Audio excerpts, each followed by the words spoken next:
When I enlisted in the Marine Corps originally, I was going around repeating neocon Bush era conservative talking points Mhm. saying, the message from our troops is to let us win as long as it takes.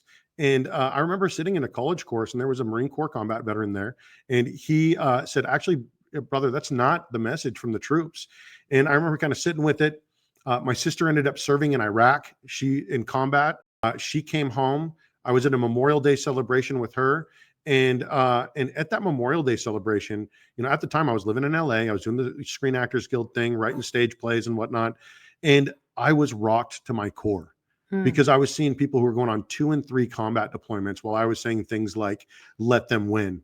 And then there I was with an able body and an able mind. And so I enlisted, I think about 6 months later, I shipped off to boot camp, joined the Marine Corps Infantry, became a machine gunner.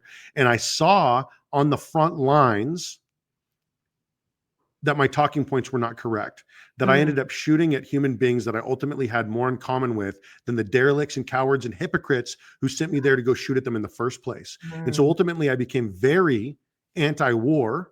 Yeah. And I read books by General Smedley Butler, War is a Racket. I read New Confessions of an Economic Hitman by John Perkins. I Mhm. realized we need to get out of everyone's business. We need to tend to our own business, because what has been practicing abroad, the conquering of people abroad, the taking of their resources, is what is happening to us right here at home. We are a conquered people. We are a divided people. We are Mm. peasants in the fourth largest economy in the world. We don't own anything. We don't own our homes. We don't own the land that they sit on. We no longer own our businesses. We don't own Main Street. We're overtaxed and overburdened. And so government's role should be much closer to home. We cheer on things like Doge, which is very exciting. And then we Mhm. have $1 trillion defense budget.